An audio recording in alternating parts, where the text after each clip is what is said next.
Hello my dear friend, welcome to math class.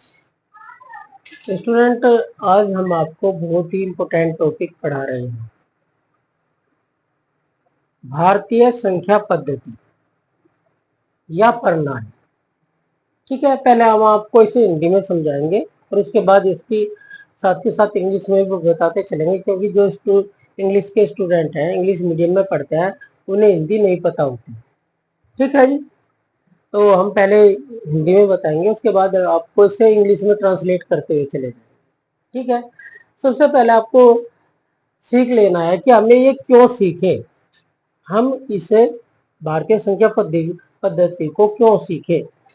तो इसके लिए हम आपको बता दें कि अगर आपको भारतीय संख्या पद्धति या प्रणाली नहीं आती तो आप से कभी मैथ नहीं आ सकता।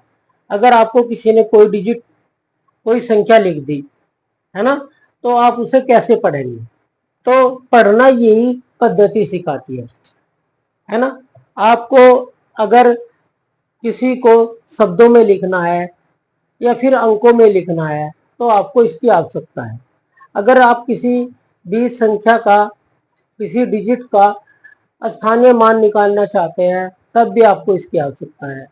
अगर आप किसी दो संख्याओं की तुलना करना चाहते हैं या उन्हें अवरोही या आरोही क्रम में लिखना चाहते हैं, बढ़ते हुए क्रम में या घटते हुए क्रम में, तब भी आपको इसकी बहुत आवश्यकता है।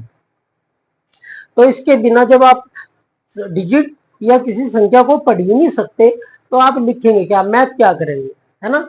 तो ये बहुत ही इंपॉर्टेंट है सभी के लिए, क्लास फर्स्ट से लेके, क्योंकि संख्या तो हमें नर्सरी से आता है, पहले हम उन्हें रटते हैं, लेकिन क्लास फर्स्ट से हम उन्हें समझना शुरू कर देते हैं, है ना।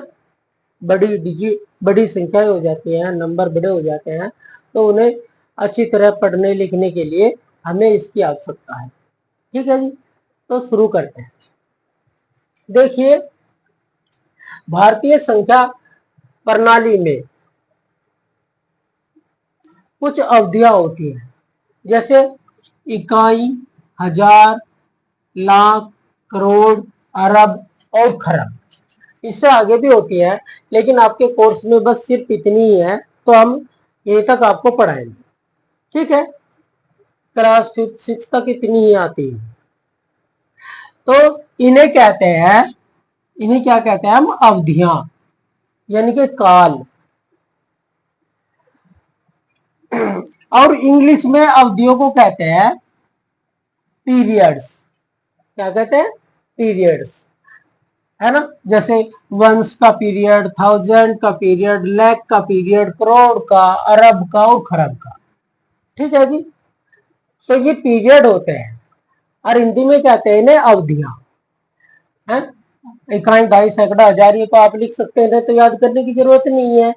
जो कुछ स्टूडेंट ऐसे भी हैं जो और क्लास के हैं, थर्ड के हैं, फोर्थ के हैं, है ना, तो वे इंग्लिश मीडियम से पढ़ते हैं, तो वे वंश, टेंस, यानी कि वंश पीरियड या अवधि या थाउजेंड, लाख, करोड़, अरब और खरब की स्पेलिंग याद कर लेंगे। सबसे जरूरी है कि आप ये जो इनकी इंग्लिश है, इनकी याद कर रखें। ठीक है जी, तो आपको पता चलेगा कि पीरियड्स क्या होते हैं। पीरियड्स अवधियां होती हैं, और इंग्लिश में क्या, ढाई, सैकड़ा, हजार, करोड़, 10 करोड़, अरब तक है। और इंग्लिश में ones, tens, ones, thousand, lakh, crore, अरब और खरब तक है। अब इनके स्थान देखो, ये तो होगी अवधियां, अब इनके है स्थान, है ना। तो जो ये अवधि है, इसमें कितने स्थान है, इसमें 3 स्थान है, इकाई, दहाई, सैकड़ा।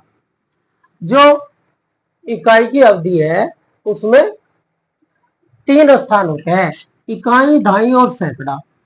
अगर इंग्लिश में देखें तो वंस, टेंस और 100 वंस के पीरियड में। ठीक है जी, यानी कि इकाई अवधि में 3 होता है। ठीक है जी, अब दूसरे अवधि पे चलो। दूसरी अवधि में होते हैं हजार और 10,000, यानी कि थाउजेंड और 10,000। तीसरी अवधि है हमारी लैख की, है ना। इसमें लैख, लाख और 10 लाख, इंग्लिश में 10 लाख, लैख और 10 लाख, ठीक है जी। अब करोड़, है ना, करोड़ की अवधि है, इसमें भी दो ही होंगे, करोड़ और 10 करोड़, यानी कि करोड़ और 10 करोड़।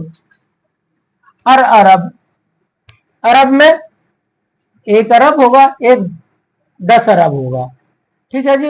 इंग्लिश में देखें तो अरब और 10 अरब। फिर है जी खरब, खरब की अवधि है, खरब की अवधि में भी दो ही है, कौन सा है, 1 खरब है, एक 10 खरब है ना। इंग्लिश में देखें तो खरब और 10 खरब। तो ये हमने आपको इनकी शॉर्ट फॉर्म दे दी। ये देखो, ये 10 लाख लिख रहा था तो हमने 10 का टी ले लिया, लाख का ले लिया, तो 10 लाख होगा।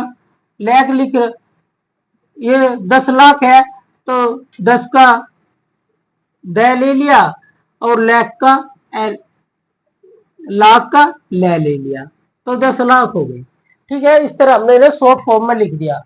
तो आप लोगों को समझ में आ गया होगा इतना कि भाई पीरियड को अवधि कहते हैं, और जो इनके ये इकाई, दहाई, सैकड़ा है, इनके 1/10 है, इन्हें स्थान बोलते हैं।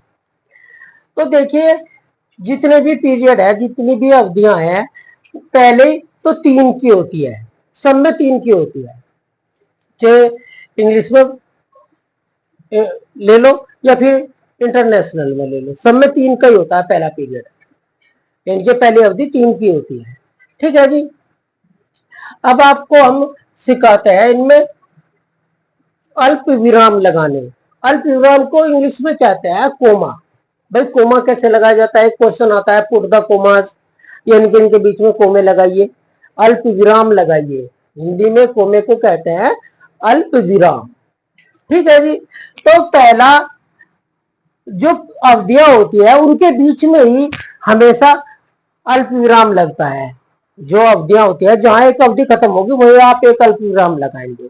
जैसे पहली अवधि कहाँ खत्म होगी, इकाई, इकाई की जो अवधि है वह यहाँ खत्म हुई, है ना। इकाई, दहाई, सैकड़ा, इकाई की अवधि में ये है, तो यहाँ पे एक कोमा लगाएंगे आप। और फिर उसके बाद में सभी अवधियां 2-2 के बाद खत्म हो जाएंगी, यानी कि 10 लाख, लाख 10 लाख, 1000 10,000, इनकी 2-2 पे खत्म होती रहेंगी। तो सारे अल्प विराम जो है, सारे कोमे जो हैं, वे सब 2-2 स्थान के बाद में लगते रहेंगे। देखो